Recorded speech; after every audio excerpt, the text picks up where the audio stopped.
सत्संगत्वे निस्संगत्वं निस्संगत्वे निर्मोहत्वं निर्मोहत्वे निश्चलतत्वं निश्चलतत्वे जीवन्मुक्तिः पुनरपि जननं पुनरपि मरणं पुनरपि जननी जठरे शयनम् इह संसारे बहुदुस्तारे कृपया पारे पाहि मुरा। मंगल श्लोकः।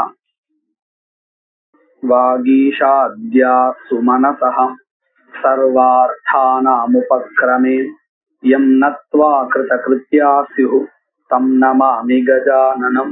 गुरुर्ब्रह्मा गुरुर्विष्णुः गुरुर्देवो महेश्वरः गुरुः साक्षात् परं ब्रह्म तस्मै श्री गुरवे नमः।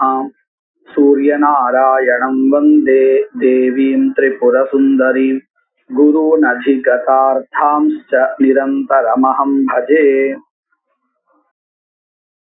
இதுவரையில நாம கிரத்வர்த்தா புருஷார்த்தா கிரத்வர்த்த புருஷார்த்தா அப்படிங்கறதான விஷயத்தை பார்த்திருக்கோம். அதுல சிலது கிரத்வர்த்தா பிரயாஜாதிகி, சிலது புருஷார்த்தா தர்ஷபூர்ண மாசாதிகி, இந்த வித்தியாசத்தை பார்த்தோம். அதுல பிரயோஜகா பிரயோஜ்ய அப்படிங்கறதான ரெண்டு பதங்களுடைய அர்த்தத்தை பார்த்தோம். அத கிரந்தகாரர் இப்ப சொல்லி கொடுக்கிறார். விதிஹி யதர்த்தம் யத் அனுஷ்டாபயதி ச தத்ர பிரயோஜகா. விதியானது யதர்த்தம் எதற்காக, யத் அனுஷ்டாபயதி எதை அனுஷ்டிக்கும்படி செய்கிறதோ விதியானது, சஹா தத்ர பிரயோஜகா. அதாவது ஒரு உதாரணத்தை எடுத்து பார்க்கலாம். இவரே சொல்லிக் கொடுக்கிறார். விதிஹி தர்ஷபூர்ணமாசாபியாம் ஸ்வர்காமோ யஜேதா அப்படிங்கிற வாக்கியத்தில் இருக்கக்கூடியதான விதிஹி. இந்த விதியானது தர்ஷபூர்ண மாசத்தை அனுஷ்டிக்கும்படி விதிக்கிறது. எதற்காக, எதர்த்தம் அனுஷ்டாபயதி அப்படின்னு பார்த்தோம்னா ஸ்வர்கார்த்தம் அனுஷ்டாபயதி. இப்போ விதிஹி தர்ஷபூர்ண மாசாபியாம் ஸ்வர்காமோ யஜேதாங்கிற வாக்கியத்துல இருக்கக்கூடிய விதியானது யதர்த்தம் ஸ்வர்கார்த்தம் யத் அனுஷ்டாபயதி எதை அனுஷ்டானம் பண்ணும்படி செய்கிறதோ, அதாவது தர்ஷபூர்ண மாசத்தை அனுஷ்டானம் பண்ணும்படி செய்கிறதோ, சஹா சஹான்னு ஸ்வர்காதிகி முதல் எத் பதத்தினால எது எடுத்துட்டோமோ அதைத்தான் ரெண்டாவதுல, அதாவது சஹாங்கிற பதத்தினால எடுத்துக்க போறோம்.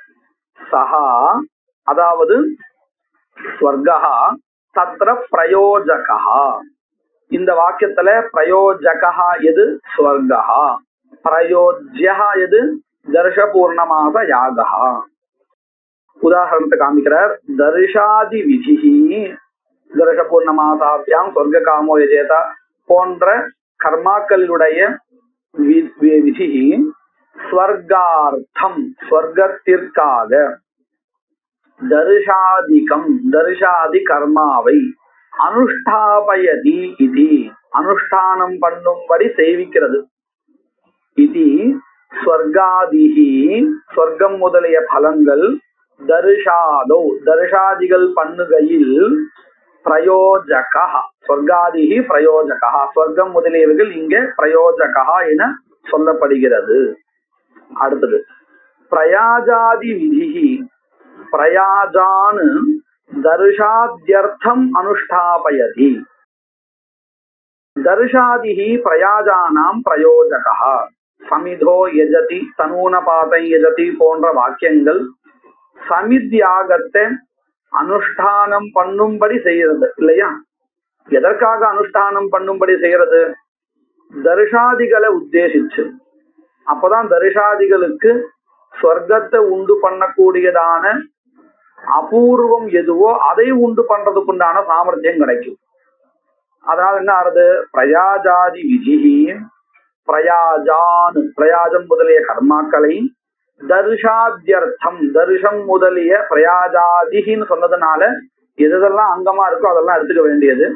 தர்ஷாத்யர்த்தம் ஆதிபதம் சொன்னதுனால தர்ஷம் முதலிய பிரதான கர்மாக்கள் எடுத்துக்க வேண்டியது. தர்ஷாத்யர்த்தம் அனுஷ்டாபயதி இது தர்ஷாதிஹி தர்ஷம் முதலிய கர்மாக்கள் பிரயாஜானாம் பிரயோஜகா அப்படின்னு 2 உதாரணம் காமிச்சார். அடுத்தது தத்யானயன விதிஹி தப்தே பயசி தத்யானயதி சா வைஸ்வதேவி ஆமிக்ஷா அப்படிங்கிறதான அந்த வாக்கியமானது விதி வாக்கியமானது தத்யானயனம் ஆமிக்ஷார்த்தம் அனுஷ்டாபயதி. எதற்காக இந்த ததிய அந்த தப்த பயசுல சேர்க்கணும்? ஆனயனம்னு அதை சேர்த்தல்னு அர்த்தம் இந்த இடத்துல. எதற்காக அப்படின்னு கேட்டா ஆமிக்ஷார்த்தம் ஆமிக்ஷா என்கின்ற பதார்த்தம் கிடைப்பதன் பொருட்டு. ந வாஜினார்த்தம் வாஜினம் கிடைக்கிறதுக்காக இல்லை. நம்ம ஏற்கனவே பார்த்தோம் அந்த சூடா இருக்கக்கூடிய பால்ல ததிய சேர்த்தோமே சொன்னால் அதுல 2 பதார்த்தங்கள் வரும். ஒண்ணு கனீபூதமாக இருக்கக்கூடியதான ஒரு பதார்த்தம், இன்னொன்னு நீருக்கு இருக்கக்கூடிய பதார்த்தம். இப்போ நாம இந்த தயிரை சேர்க்கிறோமே, அந்த சேர்ப்பது அப்படிங்கறதான கிரியைக்கு எது பிரயோஜனம், அதாவது பிரயோஜகம் எது அப்படின்னு கேட்டா ஆமிக்ஷாவா அல்லது வாஜினமா அப்படின்னு கேட்டா ஆமிக்ஷா தான். வாஜினம் அப்படிங்கிறது அனுநிஷ்பன்ன திரவியம்னு பேரு.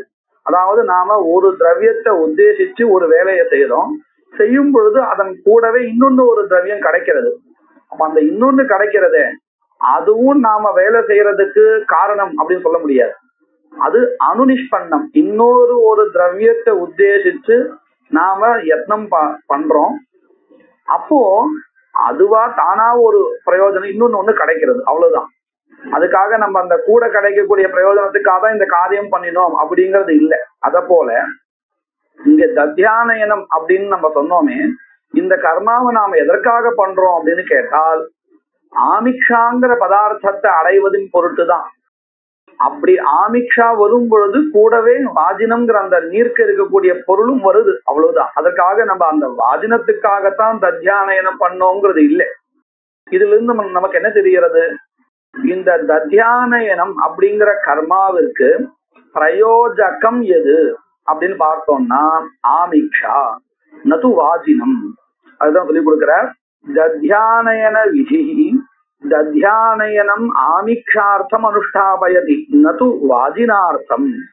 ஆமிக்ஷார்த்தம் தத்யானயன அனுஷ்டானே சதி வாஜினஸ்ய ஸ்வதசித்தத்வாத். இந்த ஆமிக்ஷாவிற்காக தத்யானயனம் செய்யும் பொழுது தானாகவே வந்தது இந்த வாஜினம், ஸ்வதஹா சித்தம். இதுதான் அனுநிஷ்பன்னம் அப்படிங்கிற பதத்தினால சொல்றோம்.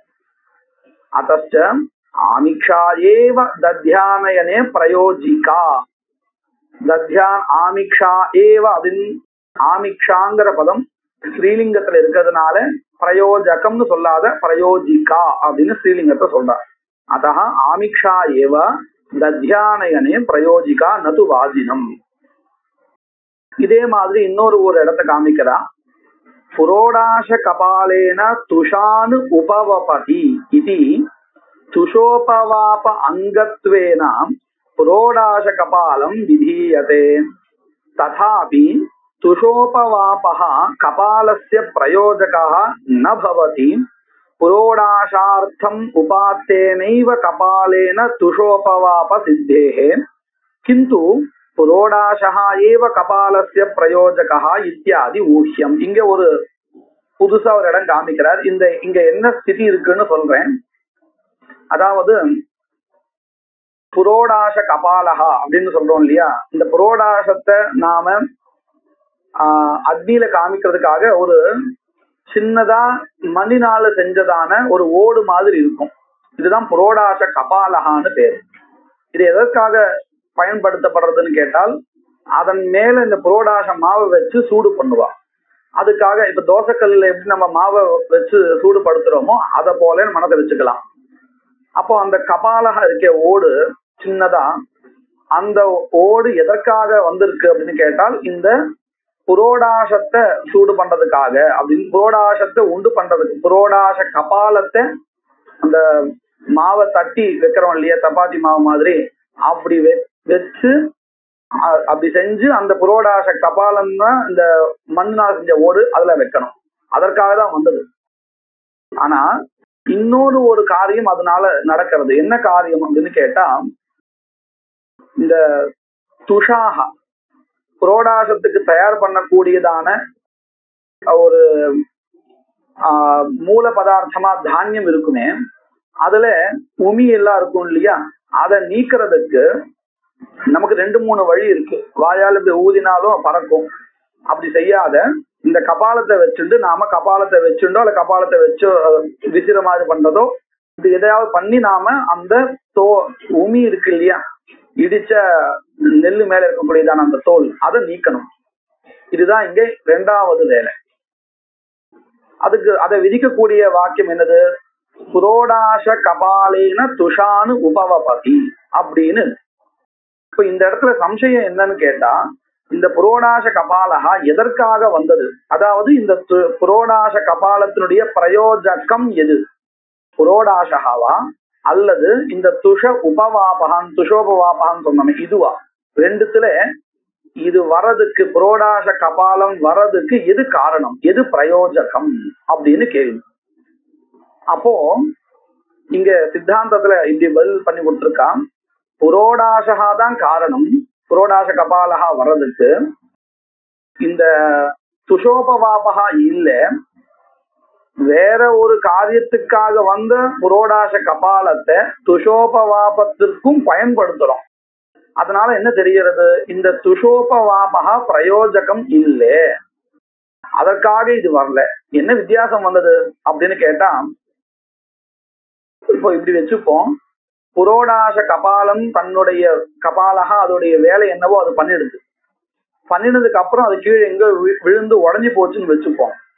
இப்போ துஷோபவாபத்துக்காக மறுபடியும் புரோடாச கபாலத்தை கொண்டு வர வேண்டாம், அதை வேற வழி வேற உபாயத்தை வச்சிருந்தா நீக்க வேண்டியதுதான். ஏன் அப்படின்னு கேட்டா, புரோடாச கபாலகா இந்த துஷோபவாபத்துக்காக வந்தது அல்ல, புரோடாச கபாலகா புரோடாச பர்ஜனம் பண்றதுக்காக வந்தது. அதனால ஒருவேளை நடுவுல நஷ்டமாயிடுதுன்னு சொன்னா மறுபடியும் துஷோபவாபத்துக்காக எடுத்துக்கொள்ள வேண்டாம். ஒருவேளை துஷோபவாபகா இருக்கே இதற்காகத்தான் அது வந்தது. இது அந்த புரோடாச கபாலகம் சொன்ன மண்ணினால செஞ்ச அந்த ஓடு மாதிரி, அது இதுக்காக தான் வந்ததுன்னு சொன்னா என்ன ஆகும் தெரியுமா? உடஞ்சிட்டா மறுபடியும் இதற்காக துஷோபவாபம் பண்ணதுக்காக அதே மாதிரி புரோடாச கபாலத்தை கொண்டு வரணும் அப்படின்னு ஆயிடும். ஆனா அப்படி இல்லை. அப்போ இந்த இடத்துல பிரயோஜகம் எதுன்னு கேட்டா துஷோபவாபகாவா புரோடாசகாவான்னு கேட்டா புரோடாசகா தான் அப்படின்னு இன்னொரு உதாரணம் காமிச்சிருக்காரு. அந்த பங்கியை நான் இப்ப படிக்கிறேன். புரோடாச கபாலேனா துஷானு உபவபதி இதி துஷோபவாப அங்கத்வேனா புரோடாச கபாலம் விதீயதே. அதாவது புரோடாச கபாலத்தை துஷோபவாபத்துக்கு அங்கமாக சொல்லக்கூடிய வாக்கியம் இது. அங்கத்துவம் இருக்கு, பிரயோஜகத்துவம் இல்லை, ரெண்டும் வேறானது. அதாவது புரோடாச கபாலகா துஷோபவாபத்துக்கு அங்கம், ஆனால் புரோடாச கபாலத்துக்கு துஷோபவாபகா பிரயோஜகம் இல்லை. ரெண்டுத்துக்கு என்ன வித்தியாசம் அப்படின்னு கேட்டா, அங்கம்னா அதை வச்சுட்டு இந்த காரியம் பண்ணணும், ஆனா அதாவது புரோடாச கபாலத்தை வச்சுட்டு துஷோபவாபம் பண்ணணும். ஒருவேளை அது இல்லைன்னா வேற உபாயத்தை வச்சு பண்ணணும். ஆனா துஷோபவாபகா பிரயோஜகம்னு சொன்னா என்ன ஆயிடுச்சு? புரோடாச கபாலம் நஷ்டமானாலும் மறுபடியும் கொண்டு வரணும், அதற்காகவே கொண்டு வரணும் அப்படின்னு ஆகும். இதுதான் வித்தியாசம். அதனால இந்த இடத்துல துஷோபவாபத்திற்கு புரோடாச கபாலகா அங்கம், ஆனால் புரோடாச கபாலத்திற்கு துஷோபவாபகா பிரயோஜகம் இல்லை அப்படிங்கறது நல்லா மனசுல வாங்கிக்கணும். புரோடாச கபாலேன துஷானு உபவபதி இது துஷோபவாப அங்கத்வேனா புரோடாச கபாலம் விதீயதே. இப்படி அங்கத்துவம் இருந்த போதிலும் ததாபி துஷோபவாபகா கபாலஸ்ய பிரயோஜகா ந பவதி. ஏன்? அது வேற ஒன்னுத்துக்காக வந்தது. எதற்காக வந்தது? புரோடாசார்த்தம் தத் பிராப்தம், புரோடாசத்திற்காக அது வந்தது. அதுதான் சொல்ற, புரோடாசார்த்தம் உபாத்தேனைவ கிரஹீதேனைவ கபாலேன துஷோபவாப சித்தேஹே துஷோபவாப சித்தி கிடைக்கிறது. கிந்து புரோடாசா ஏவ கிந்து ஏன் ஆரம்பிக்கிறார் அப்படின்னு கேட்டா இந்த புரோடாச கபாலத்திற்கு புரோடாசகாதான் பிரயோஜகா. எது கிடையாதுன்னு சொன்னோம்? துஷோபவாபா கிடையாது. துஷோபவாபா கிடையாதுன்னா அப்ப எது? கிந்து புரோடாசா ஏவா புரோடாசம் தான் பிரயோஜகா கபாலஸ்ய பிரயோஜகா இத்தியாதி ஊஹ்யம் அப்படின்னு இதோட இந்த கிரத்வர்த்த புருஷார்த்த விசாரம் முடிக்கிறார். இதன் பிறகு 5வது அத்தியாயத்துல இருக்கக்கூடியதான கிரம நிரூபணத்தை ஆரம்பிக்கிறார். இங்க நம்ம இந்த சாஸ்திரத்துல இப்படி புடிச்சு நல்லா புரிஞ்சுக்கிறதுக்கு இப்படி ஒரு வழி வச்சுக்கலாம். மொத்தம் 3 விதமான விதிகளை சொன்னோம். உற்பத்தி விதி, விநியோக விதி, பிரயோக விதி இப்படின்னு 3 விதமா இருக்கு. இதுல உற்பத்தி விதிக்கு உபகாரம் பண்றதுக்கு ஒரு 6 பிரமாணங்கள் இருக்கு. என்ன பிரமாணங்கள் அப்படின்னு கேட்டா கர்ம பேதத்தை சொல்லக்கூடியதான சப்தாந்தர அபியாச சங்கியா சஞ்ஞா குண பிரகரணாந்தரம் அப்படிங்கிறதான இந்த 6 பிரமாணங்கள். இவைகள் என்ன பண்றது அப்படின்னு கேட்டா கர்மாவினுடைய உற்பத்திக்கு ஒரு உபகாரம் பண்றது. அப்படின்னா என்ன அர்த்தம்? இந்த கர்மா அந்த கர்மா மற்றொரு கர்மாவை காட்டிலும் வேறானது அப்படின்னு காமிச்சு கொடுக்கறது. அப்படி காமிச்சாதான் இந்த இடத்துல இந்த புது கர்மாவினுடைய உற்பத்தின்னு தெரியும். இப்படி உற்பத்தி விதிக்கு சககாரமாக இந்த 6 பிரமாணங்கள் இருக்கு. அதே மாதிரி விநியோக விதிக்கு சககாரகமாக 6 பிரமாணங்கள் இருக்கு. எது? நம்ம முன்னாடியே பார்த்த அங்காங்கி பாவத்தை சொல்லக்கூடியதான 6 பிரமாணங்கள். ஸ்ருத்யர்த்த பாடஸ்தான ஸ்ருதி லிங்க வாக்கிய ஸ்ருதி லிங்க வாக்கிய பிரகரண ஸ்தான சமாக்கியா அப்படிங்கிற 6 பிரமாணங்கள். இதே மாதிரி பிரயோக விதிக்கு சககாரம் பண்ணக்கூடியதான 6 பிரமாணங்கள் இருக்கு. என்னது அப்படின்னு சொன்னா இதுக்கப்புறம் சொல்ல போறதான ஸ்ருத்யர்த்த பாடஸ்தான முக்கிய பிரவருத்தியாக்கியானி இது ஒரு 6 பிரமாணங்கள். ஸ்ருதி அர்த்த பாட ஸ்தான முக்கிய பிரவருத்தி இப்படின்னு 6 விதமான பிரமாணங்கள் இங்க சொல்ல போற. அதுதான் இப்போ 5வது அத்தியாயத்துல சொல்லி கொடுத்திருந்தாங்க. அப்போ 5வது அத்தியாயத்துல சொல்லி கொடுக்கக்கூடியதான 6 பிரமாணங்கள் எதற்கு சககாரகங்களா இருக்கு அப்படின்னு கேட்டால் பிரயோக விதிக்கு சககாரம் பண்றதாக இருக்கு. இது நம்ம மனசுல வாங்கிட்டோம்னு சொன்னா புரிஞ்சுக்கிறதுக்கு சௌகரியமா இருக்கும். நனு விதினா சாங்கம் பிரதானம் கர்த்தவியதையா சோத்யதே. விதியினால அங்கங்களுடன் சேர்ந்த பிரதானமானது அனுஷ்டிக்க வேண்டியதாக சொல்லப்படுகிறது. தத்ர அங்கானாம் பிரதானானாஞ்ச கர்மணாம் பகுத்வாத் கிரமேண அனுஷ்டானம் வாச்சியம்.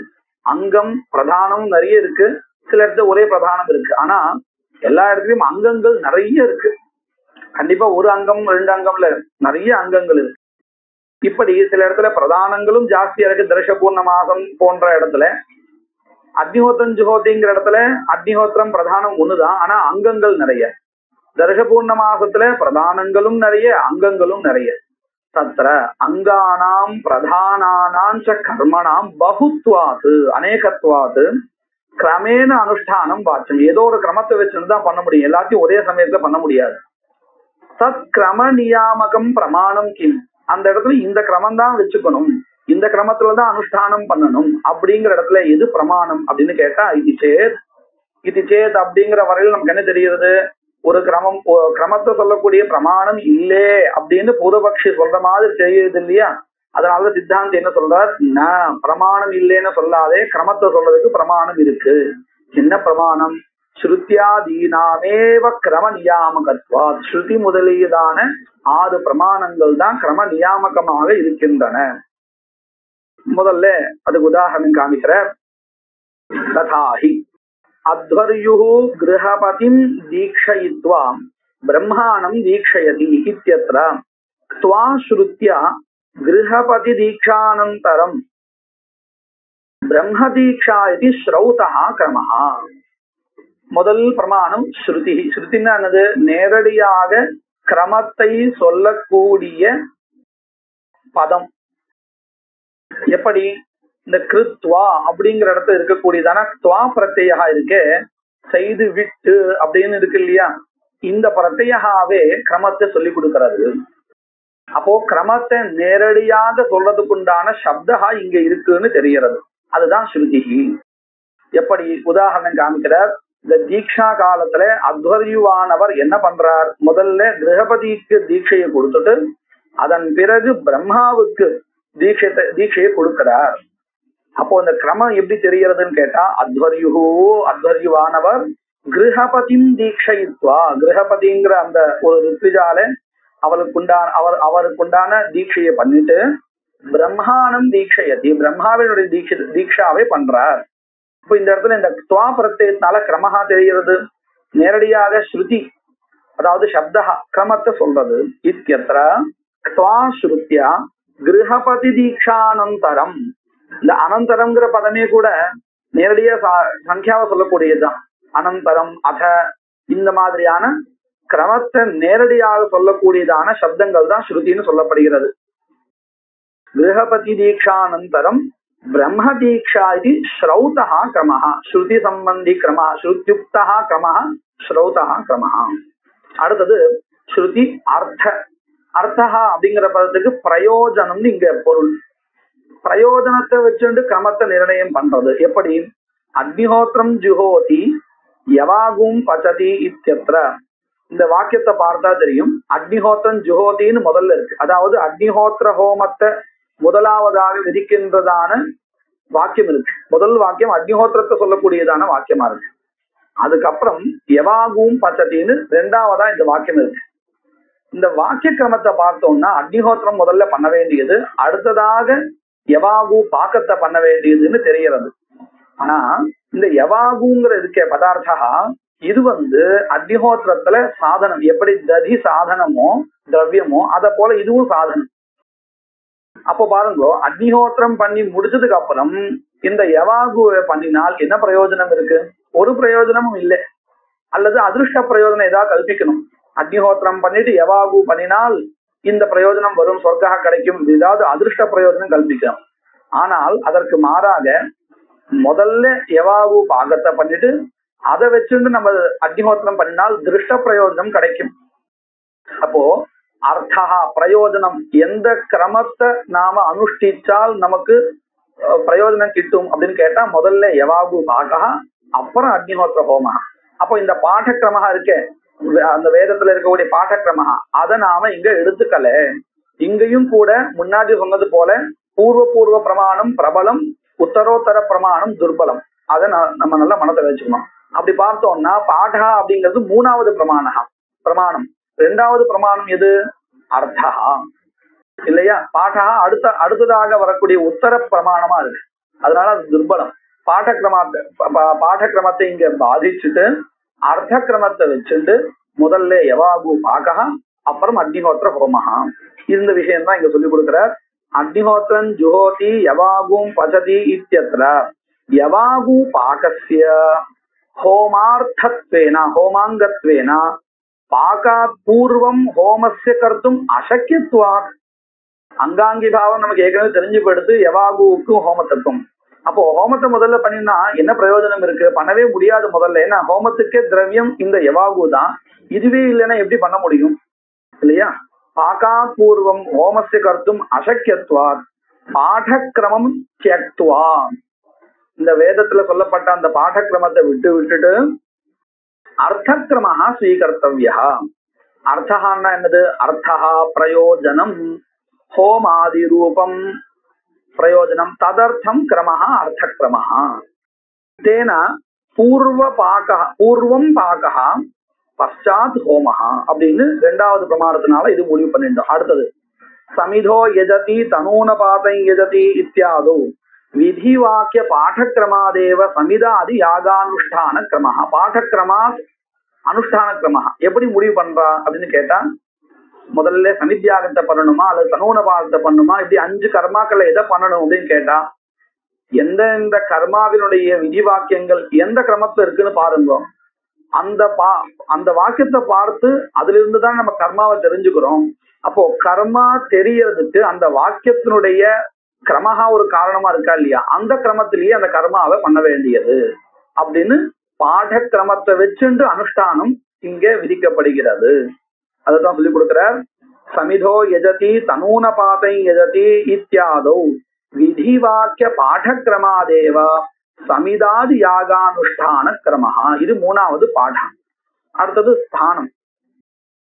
ததா ஜோதிஷ்டோமே ஔபவசத்யம் அஹஹ ஆரப்ய கிரமேண அனுஷ்டேயானாம் அக்னிஷோமீய சவனீய ஆனுபந்தியானாம் பசூனாம் த்ரயானாம் சாத்யஸ்காட்சே சோமயாகே சஹ பசூனாலபேத இத்யேகதா அனுஷ்டான லக்ஷணம் சாஹித்யம் போதிதம் ததபி சவனீயஸ்ய ஸ்தானே விஹிதம். தத்ர பிராகிருதம் கிரமம் பரித்யஜ்ய சவனீய ஸ்தானே சாஹித்ய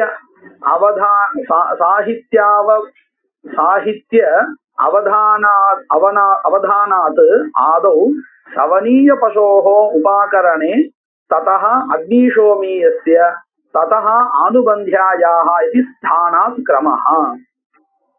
இங்க என்ன விஷயம் இருக்குன்னு நான் சங்கேபமா சொல்லிடுறேன். ஜோதிஷ்டோமத்துல 3 பசு யாகங்கள், அக்னிஷோமியா, சவனீயா, ஆனுபந்தியா அப்படின்னு. இந்த ஜோதிஷ்டோமத்துல 4வது நாளுக்கு ஔபவசத்யம் அஹஹா அப்படின்னு பெயர். இந்த ஔபவசத்ய அகத்துல அக்னிஷோமிய யாகா படிக்கப்பட்டிருக்கு. அடுத்தது 5வது நாள்ல சுத்தியாதினம்னு பேரு, சுத்தியாஹா அப்படின்னு பேரு, சுத்தியாஹஸ் அப்படின்னு சொல்லுவா.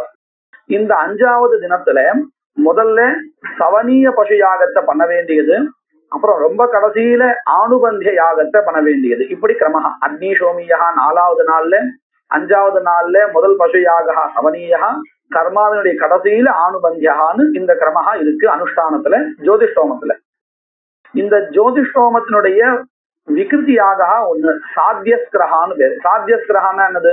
இந்த 5 நாள்ல பண்ண வேண்டிய கர்மாவை மொத்தமா சேர்த்து ஒரே நாள்ல பண்ணிடணும். என்னென்னலாம் பண்ணணுமோ அத்தனையும் அங்க பண்ணிடணும், ஒரே நாள்ல எல்லாத்தையும் பண்ணணும். இப்போ ஒரே நாள்ல பண்ணணும்னு வரும் பொழுது இந்த 3 பசு யாகங்களும் அங்க பண்ணணும்னு வரும் இல்லையா? வரும் பொழுது எந்த சமயத்துல பண்ணணும் இந்த 3 பசு யாகங்களையும் அப்படின்னு கேட்டால், சவனீயம் பசுமாலபேதா சக பசுனாலபேதாங்கிற வாக்கியம் என்ன முதல்ல பண்ணி கொடுத்துறது அப்படின்னு கேட்டா, இந்த 3 கர்மாக்களும் ஒரே இடத்துல பண்ணணும்னு சொல்லி கொடுக்கிறது. சக பசுன்னு ஆலபேதா, 3 பசுன்னு அப்படின்னா பசு யாகங்களை திவ்யா பக்தி பகுவச்சனம். சக ஆலபேதா ஒன்றாக பண்ணணும்னு இந்த வாக்கியம் சொல்லி கொடுக்கிறது. ஒன்றாக பண்ணணுமா இருந்தால் எந்த இடத்துல பண்ணணும் அப்படின்னு கேட்டா சவனீய தேசத்துல பண்ணணும்னு சொல்லி கொடுக்கிறது. இப்போ இப்படி ஒரு ஸ்திதி இருக்கும் பொழுது ஒன்றாக பண்ணணும். அத பண்றது எங்க பண்ணணும்னு கேட்டா சவனீய காலத்துல, அதாவது சவனீயமானது எந்த சமயத்துல அந்த சாத்தியஸ்கத்துல பண்ண வேண்டி வருமோ அந்த இடத்துல பண்ணணும் அப்படின்னு வருது. சரி, இப்ப நமக்கு இது முடிவாயிடுத்து. 3 பசு யாகங்களையும் ஒரே இடத்துல பண்ணணும். அந்த ஒரு இடம் எதுன்னு கேட்டால், நம்ம ஜோதிஷ்டோமத்தை 5 நாள்ல பண்ணினோம் இல்லையா, அது அப்படியே வரிசையா ஒரே நாள்ல பண்ணணுங்கிறதுக்காக எதெல்லாம் அனுஷ்டிச்சு வருவோமோ வரும் பொழுது சவனீய பசுவை பண்ணக்கூடியதான சமயம் எதுவோ அந்த சமயத்துல பண்ணணும்னு தெரிஞ்சிருச்சு. சரி, இப்போ இந்த சவனீய காலத்துல 3 பசு யாகங்கள் பண்ணணுமே, இதுல முதல்ல எந்த பசு யாகத்தை பண்ணணும் அப்படின்னு ஒரு கேள்வி வரும்போது நம்ம உடனே சட்டு என்ன சொல்லுவோம்? பிரகிருதியில அக்னிஷோமிய பசு யாகம் தானே முதல்ல பண்ணணும், அதை தானே இங்கேயும் பண்ணணும் அப்படின்னு சொல்லுவோம் இல்லையா? ஆனா அப்படி இல்லை. இப்போ இந்த காலகா இருக்கே ஒரே இடத்துல பண்ணணும்னு சொன்னோம். அதே மாதிரி அந்த ஒரு இடம் எதுன்னு கேட்கும் பொழுது சவனீய காலகான்னு சொன்னோம். அப்போ சவனீய காலம் வரும் பொழுது முதல்ல எந்த பசுயாக உபஸ்திதமா இருக்கும், எது ஸ்மரணத்துல இருக்கும்னு கேட்டா சவனீய யாகம் தான் முதல்ல இருக்கும். ஏன்னா அதுக்கு முன்னாடி பண்ணிருக்கக்கூடிய அங்கங்கள் எல்லாமே ஜோதிஷ்டோமத்துல சவனீய பசு யாகத்துக்கு முன்னாடி பண்ணின கர்மாக்களுக்கு ஆசின கிரகம் இந்த மாதிரியான கிரகங்கள் இருக்கும். அதை பண்ணின உடனே சட்டுன்னு அடுத்து எது நினைவுக்கு வரும்? சவனீயம் தான் ஞாபகத்துக்கு வரும். அப்போ அந்த இடத்துல ஸ்தானம், அதாவது அந்த இடத்துல எது உபஸ்திதமா இருக்கும் அப்படின்னு கேட்டால் சவனீய பசு தான் முதல்ல உபஸ்திதமா இருக்கும். இப்போ அத உபஸ்திதியை வச்சிருந்து முதல்ல சவனியத்தை பண்ணிடணும், அடுத்ததாக அக்னிசோமிய பசுயாகத்தை பண்ணணும், அதுக்கப்புறம் ஆணுபஞ்சத்தை பண்ணணும்னு சொல்லி கொடுத்திருக்கா. இது எதை வச்சுண்டு அப்படின்னு கேட்டா அந்த ஸ்தான பிரமாணத்தை வச்சுட்டு சொல்லி கொடுத்திருக்கா. இதே நாம ஜோதிஷ்டோமம் படி பண்ணினோம்னா முதல்ல என்ன பண்ண வேண்டியது இருக்கும்?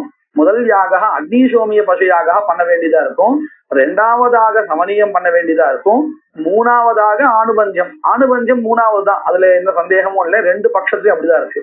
ஆனா ஸ்தான பிரமாணத்தை வச்சுட்டு பார்த்தால் இப்போ சக பசுனால பேதாங்கிற வாக்கியத்தினால 3 பசு யாகங்களும் ஒரு இடத்துல பண்ணணும்னு கிடைச்சது, அந்த ஒரு இடமும் சவனீய பசு யாகான்னு கிடைச்சது. அதனால அந்த இடத்துல முதல்ல சவனீய பசுதான் உபஸ்திதியா இருக்கு. அதனால என்ன ஆச்சு? சவனீய பசுதான் முதல்ல அனுஷ்டானம் பண்ணணும், அப்புறம் அக்னிசோமியா, அப்புறம் ஆணுபந்தியா. இந்த விஷயத்தை சொல்லி கொடுக்கிறார். ததா ஜோதிஷ்டோம யாகத்தில் ஔபவசத்தியம் அஹஹா ஆரம்பிய, ஔபவசத்தியம் அஹான 4வது நாளுக்கு உபசத் கர்மாவை பண்ணக்கூடிய நாள் ஔபவசத்தியம் அஹஹம். கிரமேண அனுஷ்டேயானாம், வரிசையாக அனுஷ்டிக்கப்பட வேண்டியதான பசுயாகங்கள் சொல்லப்பட்டிருக்கு. எப்படி கிரமஹா? அக்னிசோமியா, சவனியா, ஆணுபந்தியா, இந்த 3 யாகங்களுடைய அனுஷ்டானம் சொல்லப்பட்டிருக்கு ஜோதிஷ்டோமத்துல பிரகிருதியில. அக்னிசோமிய சவனீய ஆணுபந்தியானாம் பசூனாம் திரயானாம், இந்த 3ம் சாத்தியஸ்காட்சே சோமயாகே, சாத்தியஸ்தான ஒரே நாள்ல பண்ண வேண்டிய சோமயாகா, இதனுடைய விகிருதி யாகா சோமயாகே. அந்த யாகத்தை என்ன பண்ணிருக்கா? இந்த 3 ஒன்னா பண்ணணும் சொல்லி கொடுத்திருக்கா. சக பசூனால பேதா இத்யேகதா, ஒன்றாக, அனுஷ்டான லட்சணம் சாகித்யம், அனுஷ்டானம் என்கின்றதான சாகித்யம், அனுஷ்டான ரூபமாக இருக்கின்ற சாகித்யம், சாகித்யம்னா சகபாவா, ஒன்றாக சேர்ந்திருத்தல். எப்படி? ஒன்றாக அனுஷ்டித்தல், அனுஷ்டானம் என்கின்றதான சாகித்யம் போதிதம் சொல்லப்பட்டுள்ளது. ததபி, அதுவும் கூட சவனீயஸ்தானே விகிதம், சவனீயஸ்தானத்துல சொல்லப்பட்டிருக்கு.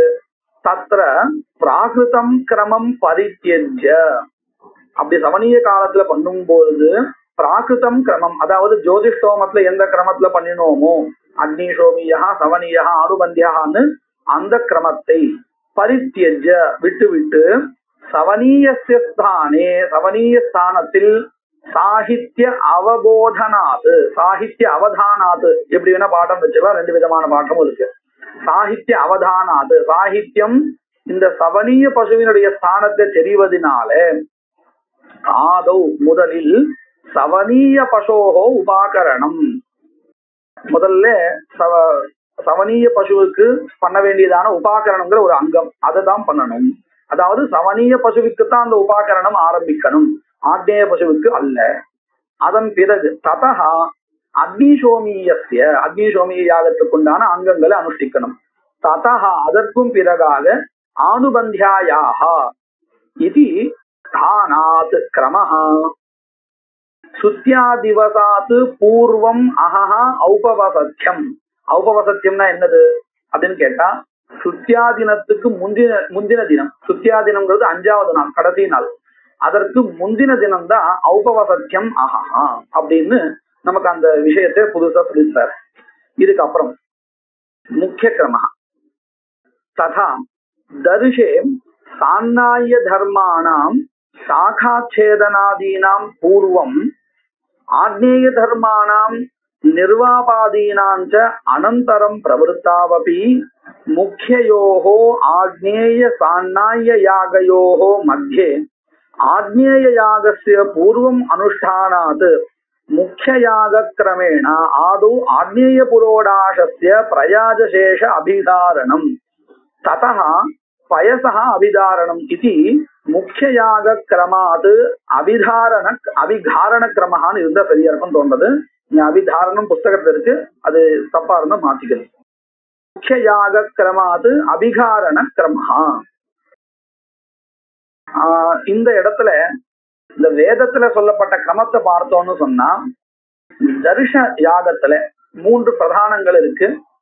முதல்ல வேதத்தின்படி பார்த்தோம்னு சொன்னா அங்கங்கள், எந்த கர்மாவினுடைய அங்கங்கள் சொல்லப்பட்டிருக்கு அப்படின்னு கேட்டால், இந்த ததி பயோயாக இருக்கு இல்லையா, சான்னாய யாகான்னு சொல்றோமே, அதற்கு சம்பந்தப்பட்டதான சாகா சேதனம்னு சொல்லுவோம். அதாவது அந்த கண்டுக்குட்டியை ஓட்டுறதுக்காக தேவையான இந்த இஷயத்தோர்ஜேத்வான்னு ஆரம்பிக்கிறது இல்லையா, அதெல்லாம் அந்த சாகா சேதனத்தை சொல்லக்கூடியதுதான். இந்த அங்கங்கள் தான் முதல்ல படிக்கப்பட்டிருக்கு. அதன் பிறகுதான் ஆக்னேய யாகத்தினுடைய அங்கங்கள் என்னவோ அதெல்லாம் படிக்கப்பட்டிருக்கு. புரோடாசத்துக்கு தேவையான அங்கங்கள் படிக்கப்பட்டிருக்கு. புரோடாச யாகத்துக்கு தேவையான அங்கங்கள் படிக்கப்பட்டிருக்கு. இப்போ இந்த பாடத்தை வச்சிருந்து வேதத்துல இருக்க கிரமத்தை பார்த்தோம்னு சொன்னா முதல்ல எந்த அங்கங்கள் தெரிகிறது? சான்னாய யாகத்தினுடைய அங்கங்கள் தான் தெரிகிறது. அப்புறம்தான் ஆக்னேய பிரதான யாகமா இருக்கக்கூடிய ஆக்னேய யாகத்தினுடைய அங்கங்கள் தெரிகிறது. முதல்ல தெரிகிறது இந்த ஐந்திரம் யாக, அதாவது ததி யாக பிரதான யாக, அப்புறம் பயோ யாக பிரதான யாக, அதுக்கப்புறம் தான் ஆக்னேயா பிரதான கர்மா. இப்படி வரிசையா இருக்கு. 3 பிரதானங்கள் இப்படி கிரமமா இருக்கு வேதத்துல வச்சுன்னு பார்த்தால். ஆனா அனுஷ்டானத்துல பார்த்தோம்னா முதல்ல ஆக்னேய யாக தான் பண்றா, அப்புறம்தான் ததி, அப்புறம் பயஹா, இப்படி கிரமஹா இருக்கு.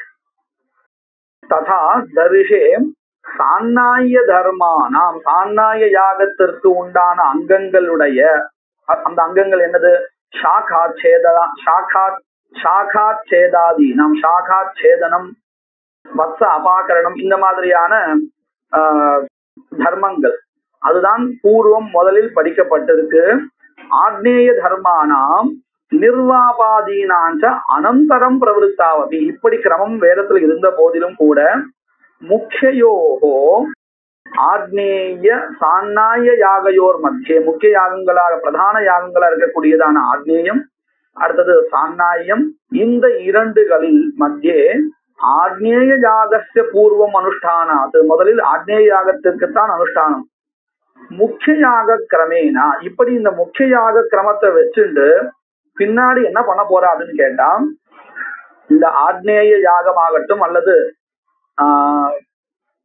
சான்னாய யாகமாகட்டும், இதுல உபயோகப்படுத்தப்பட்ட திரவியங்கள் இருக்கும் இல்லையா, அந்த திரவியங்கள்ல புரோடாசத்துல, ததியில, பயசுல இப்படின்னு வச்சுப்போம். இதுல என்ன பண்ணணும்?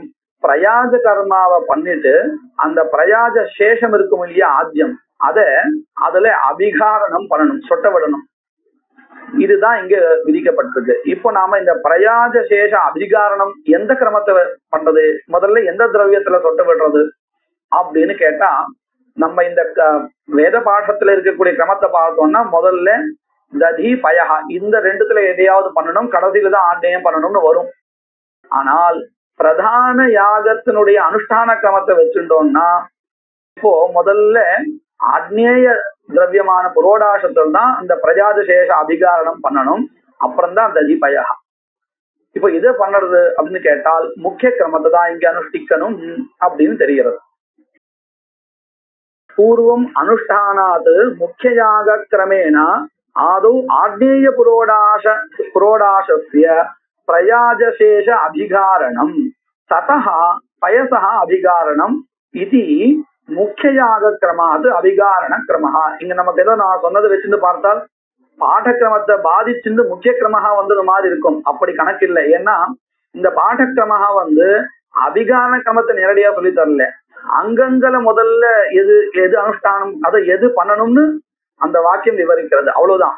அபிகாரணத்தையே சொல்றதுக்காக ஒருவேளை பாடக்கிரமம் இருந்தால் அதை படிதான் எடுத்துக்கணும். அப்படி ஒரு கிரமஹா இல்லை. அபிகாரணத்தை சொல்றதுக்கு நேரடியா எந்த பாடக்கிரமகாவும் இல்லை. அங்கங்கள் விஷயத்துல பாடக்கிரமஹா இருக்கு. ஆனா அதை வச்சுட்டு நாம இந்த அபிகாரணத்தை அபிகாரண கிரமத்தை நிர்ணயம் பண்ண முடியாது. அப்ப நம்ம எதை வச்சுன்னு நிர்ணயம் பண்ணினோம் அபிகாரண கிரமத்தை அப்படின்னு கேட்டால் பிரதான யாக கிரமத்தை வச்சுட்டு இதை நிர்ணயம் பண்ணிருக்கோம்னு தெரிகிறது. அடுத்தது சப்ததச பிராஜாபத்யான் பசூனாலபேதா இத்யத்ர சப்ததச பசுத்ரவ்யக பிரஜாபதி தேவதாகாः சப்ததச யாகாः கர்த்தவ்யத்வேன போதிதாः. கடைசியா கிரமத்தை சொல்லக்கூடியதான பிரமாணம் பிரவருத்தி கிரமஹான்னு பேரு. இங்க என்ன விஷயம் இருக்கு அப்படின்னு கேட்டால், சப்ததச பிராஜாபத்யான் பசூனாலபேதான்னு இந்த வாக்கியத்தினாலே சப்ததச பசு திரவியகமான ஒரு பிரஜாபதி தேவதாகமான யாகா விதிக்கப்பட்டிருக்கு. 17 யாகா எப்படின்னு கேட்டா, ஒவ்வொரு திரவியத்துக்கும் ஒரு பிரஜாபதி சம்பந்தமானது இங்க தெரியுதுங்கிறதுனால பிரஜாபதி தேவதை ஒன்னா இருந்தாலும் திரவியம் நிறைய இருக்கிறதுனால இந்த இடத்துல எப்படி தெரிகிறதுன்னு கேட்டால் 17 யாகங்கள் தெரிகிறது. திரவியங்கள் வச்சுண்டு திரவிய சம்பந்தம் 17 தனித்தனியா இருக்குங்கிறதுனால 17 யாகங்கள் இந்த இடத்துல தெரிகிறது. இப்போ இதுல என்ன சம்சயம் அப்படின்னு கேட்டால், இங்க நிறைய பசுக்கு உண்டான அங்கங்கள் இருக்கு. உபாகரணம், அத ஆலம்பனம் இருக்கு, பிடித்தல், அப்புறம் பந்தனம், இந்த மாதிரி நிறைய அங்கங்கள் இருக்கு. விசேஷனம், இந்த மாதிரி நிறைய அங்கங்கள் வருது அனுஷ்டிக்க வேண்டியது. எதை எந்த கிரமத்துல ஆரம்பிச்சு பண்றது அப்படின்னு ஒரு சம்சயம். அதுக்கு என்ன வழி பண்ணி கொடுக்குறா அப்படின்னு கேட்டா, முதல்ல எந்த கிரமத்துல ஆரம்பிக்கிறோமோ 1, 2ன்னு உதாரணத்துக்கு நம்ம புரியறதுக்கு முதல்ல ஒரு கிருஷ்ண அஜகா இருக்குன்னு வச்சுப்போம் பசு. அடுத்தது ஸ்வேதகா இருக்குன்னு வச்சுப்போம். இப்படி நானாவரணத்துவம் அங்க எதிர்ச்சிருக்கான்னு தெரியாது, புரிஞ்சுக்கிறதுக்காக நான் சொல்றேன். கிருஷ்ணஹா ஸ்வேதா, கிருஷ்ண ஸ்வேதா, இது வரிசையா 3 இருக்கு.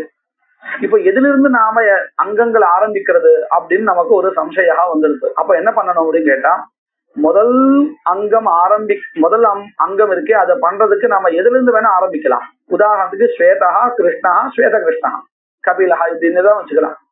ஆனால் 2வது அங்கங்கள் ஆரம்பிக்கும் பொழுது முதல் அங்கம் எந்த கிரமத்துல பண்ணினோமோ அதுல இருந்து தான் அப்படியே தான் பண்ணணும். அதை மாத்தக்கூடாது. முதல் அங்கங்களை பண்ணும் பொழுது ஸ்வேத பசுல இருந்து ஆரம்பிச்சு 2வது அங்கத்தை அனுஷ்டிக்கும் பொழுது கிருஷ்ண பசுல இருந்து ஆரம்பிக்க கூடாது. அப்போ என்ன தெரிகிறது, பிரதம கிரமஹா ஏன பிரகாரேன அனுஷ்டிதா, முதல் கிரமமானது எப்படி அனுஷ்டானம் செய்யப்பட்டுள்ளது அதை போலவே 2வது அங்கமும் அனுஷ்டிக்கப்பட வேண்டியது. அதாவது முதல் பிரவருத்தி, முதல் அங்கம் நாம எப்படி பண்ணினோமோ, எப்படி நம்முடைய பிரவருத்தி வந்ததோ அந்த பிரவருத்தியை வச்சுட்டுதான் 2வது அங்கங்கள் முதல் எல்லா அங்கங்களும் பண்ண வேண்டியது அப்படிங்கறத இங்க சொல்ல போறா. அதனால இதுக்கு பிரவருத்தி கிரமஹான்னு பேர். சப்ததச பிராஜாபத்யான் பசூன் ஆலபேதா இத்யத்ர சப்ததச பசு திரவியக பிரஜாபதி தேவதாகாக 17 பசு திரவியங்களை கொண்டதான பிரஜாபதி தேவதையாக கொண்டதான கர்மாக்களானது கர்த்தவியத்வேன போதிதாக தத்ர அந்த கர்மாவில் உபாகரணாக்கிய ஆத்யா பதார்த்தா, உபாகரணம் என்கின்றதான முதல் அங்கம் யதः குதஸ்சித் ஆரம்பிய, அதாவது எந்த பசுவிலிருந்து ஆரம்பிக்கலாம். யதः குதஸ்சித் ஆரம்பிய எத்ர குவசித் சமாபனியா, எதுல வேணா ஆரம்பிக்கலாம், எதுல வேணா முடிக்கலாம்.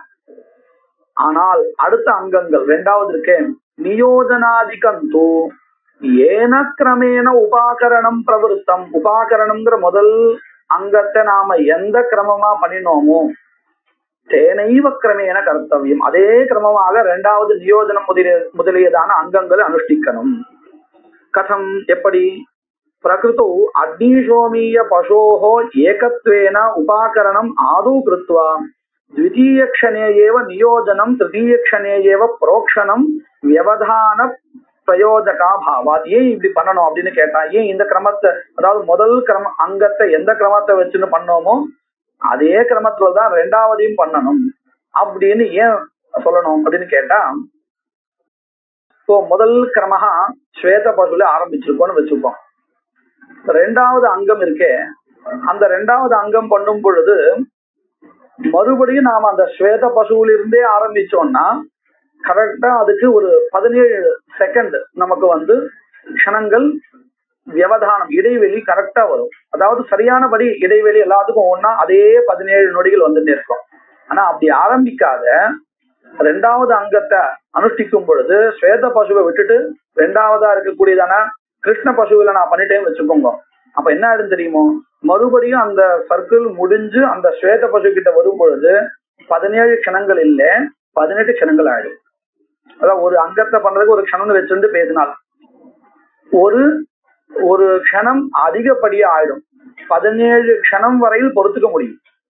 அது அனிவாரியம், அது தவிர்க்க முடியாது அந்த இடைவெளி. ஏன்னா எல்லாத்துக்கும் பண்ணிட்டு தானே இங்க வரணும். அந்த அனிவாரியமான காலத்தை பொறுத்துக்கும், அது தோஷமா கிடையாது.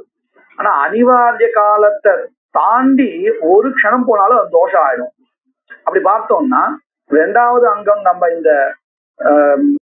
கிருஷ்ண பசுல பண்ணிட்டா, கிருஷ்ண பசுவுக்கு அனிவாரியமா 17 க்ஷணங்கள் இருந்தது, இப்போ அது 16 ஆயிடும். இன்னும் சீக்கிரமா வந்துருச்சு இல்லையா? 17க்கு பதிலா 16 ஆயிடும். அதாவது அத்தியந்தம் அவ்யவதானம் ஆயிடும், ரொம்ப நெருக்கம் ஆயிடும். ரொம்ப அப்படின்னு சொல்றது பார்த்தா இன்னொரு சீக்கிரமா பண்ணிட்டோம். ஒரு க்ஷணம் 17 க்ஷணம் வர வேண்டியது ஒரு க்ஷணம் குறைஞ்சிருது. வரவேண்டிய காலத்தை விட இன்னும் சீக்கிரமாவே கடந்துச்சு. ஆனால் அந்த ஸ்வேத பசுவுக்கு 17 க்ஷணத்துக்கு அப்புறம் ஒரு க்ஷணம் அதிகப்படி ஆயிடுது.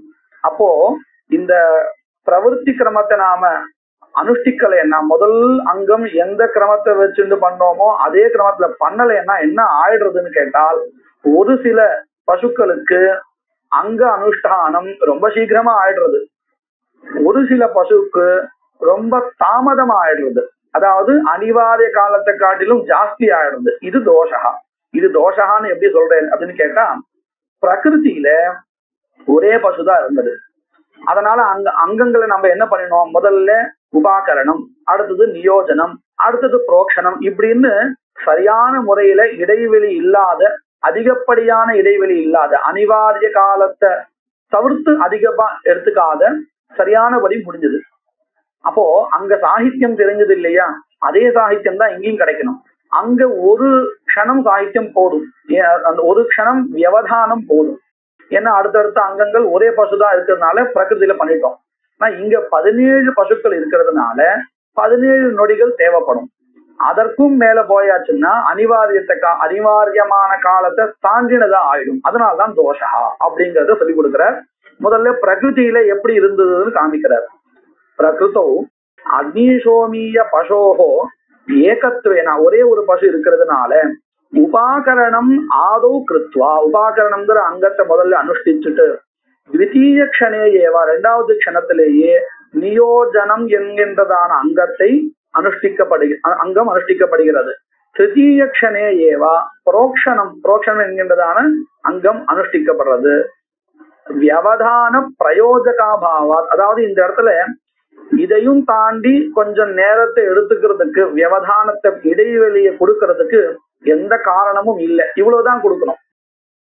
அத்ரது, அதாவது இந்த ராஜாபத்த யாகத்திலோ சப்ததச பசூனாம் சக அனுஷ்டேயத்துவ வசனாது, 17 யாகத்தையும் ஒன்னாக பண்ணணும்னு வசனம் இருப்பதினாலே பிரதமதா முதல்ல எத்திர குவச்சித் பசு, ஏதாவது ஒரு பசுவுல கிருதம் உபாகரணம் செய்யப்பட்ட உபாகரணத்தை சுவாஸ்ரய கர்த்தவிய நியோஜனாய, அதாவது முதல் உபாகரணம் எந்த பசுவுல ஸ்வேத பசுல பண்ணிருக்கோம்னு சொன்னா அதையே நாம என்ன பண்ண போறோம் அப்படின்னு சொன்னா, சுவாஸ்ரய கர்த்தவிய நியோஜனாய, தாம் பண்ண வேண்டியதான அந்த அங்கங்கள் என்ன இருக்கோ அதற்கு உண்டான கிரம நியாமகமாக சோடசபிஹி க்ஷணைஹி 16 க்ஷணங்கள் இவைகளால் வியவதானம் சகதே, அதாவது 16 நொடிகளுக்கு அளவுக்கு ஏற்படுகின்றதான இடைவெளியை பொறுத்துப்போம்.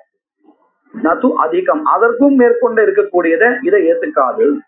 தத்ர உபாகரண கிரமேனா, முதல்ல உபாகரணம் எந்த பசுவிலிருந்து ஆரம்பிச்சு பண்ணோமோ அதே கிரமத்தினால் நியோஜனம் பிரதம பசு அகிருத்வா, அதாவது உபாகரணம் ஸ்வேத பசுவிலிருந்து ஆரம்பிச்சிருக்கோம், அதே கிரமத்துல நியோஜனம் பண்ணாமல், அதாவது பிரதம பசு அகிருத்வா, நியோஜனத்தை முதல் பசுவாக இருக்கக்கூடிய ஸ்வேத பசுவில பண்ணாத அகிருத்வா பஸ்வந்தரே 2வதா இருக்கக்கூடிய கிருஷ்ண பசுல பண்ணிட்டால் நியோஜனம் கிருத்வா அனந்தரம் பிரதம பசு நியோஜன கரணே, அதாவது 2வது பசுல முதல்ல நியோஜனம் பண்ணிட்டு அதுக்கப்புறம் ஸ்வேத பசு முதல் பசுவா இருக்கக்கூடிய ஸ்வேத பசுல அப்புறம் நியோஜனம் பண்றான். அப்படி பண்ணினால் நியோஜன கரணே ஷோடச க்ஷண அதிக க்ஷண வியவதானம், அதாவது முதல் பசுவுக்கு 16 நொடிகள் சகத்தேன்னு சொன்னோம் இல்லையா, அதை தவிர்த்து ஒரு நொடி அதுல பண்ண வேண்டியது 17வது நொடி. இப்ப என்ன ஆயிடுத்து, 17 நொடி வியவதானம் வந்துடுது, இடைவெளி வந்துடுது. 18வது நொடி தான் அந்த ஸ்வேத பசுவுல நியோஜனம் வரும். இப்படி தப்பா பண்ணினால், பிரவருத்தி கிரமத்தை ஆசிரிக்காமல் பண்ணினால், ஷோடச க்ஷண அதிக க்ஷண வியவதானம் சாஸ்திர அனனுமதம் ஆபத்தியதே, இப்படி அதிகப்படியான காலத்தை எடுத்துக்கிறது, வியவதானம் இடைவெளியை கொடுக்கிறது சாஸ்திர சம்மதம் இல்லை. அனிவாரிய காலம் எதுவோ அதுதான் சாஸ்திர சம்மதம். அதுக்கு மேல ஒரு நொடி தாமதமானாலும் அது சாஸ்திர சம்மதம் இல்லை, தோஷா. சாஸ்திர அனனுமதம் ஆபத்தியதே தன் நிராசாய, அப்பேற்பட்ட ஒரு வியவதானத்தை போக்குறதுக்கு உபாகரணம் ஏன கிரமேன பிரவருத்தம். உபாகரணம் அப்படிங்கறதான முதல் அங்கம் எந்த கிரமத்தினால ஆரம்பிச்சதோ தேனைவ அதே கிரமத்தினாலேயே நியோஜனாதிகம் காரியம், நியோஜனம் முதலியதான அங்கங்களையும் காரியம் செய்ய வேண்டியதாக சொல்லப்படுகிறது. இதுதான் பிரவருத்தி கிரமஹா. இத்யேவம் இப்படியாக ஸ்ருத்யர்த்த பாட ஸ்தான முக்கிய பிரவருத்தி கிரமைஹி ஏவா, இந்த 6 பிரமாணங்களால தான் கர்மானுஷ்டானம், கர்மாவினுடைய அனுஷ்டான கிரமமானது தெரிகிறது. அந்யதா அனுஷ்டானே, இதற்கு மாறாக வேற ஒரு கிரமத்தை வச்சுண்டு பண்ணினால் என்ன ஆயிடும்? வைகுண்யம் இது அலம், கர்மாவினுடைய வைகுண்யம் விகுணமாக ஆகிவிடும், கெட்டு போயிடும் கர்மா. இப்படியாக இந்த 5 அத்தியாயத்தில் இருக்கக்கூடிய விஷயங்களையும் இந்த கிரந்தக்காரர் சொல்லி கொடுத்து இதோட கிரந்தத்தை முடிக்கிறார். இது அலம் இது ஸ்ரீ கிருஷ்ண யஜ்வகிருதா மீமாம்சா பரிபாஷா சமாப்தா. மங்கள ஸ்லோகः. சூரியநாராயணம் வந்தே தேவீம் திரிபுரசுந்தரீம் குருநதிகதார்த்தாம்ஸ்ச நிரந்தரமஹம் பஜே.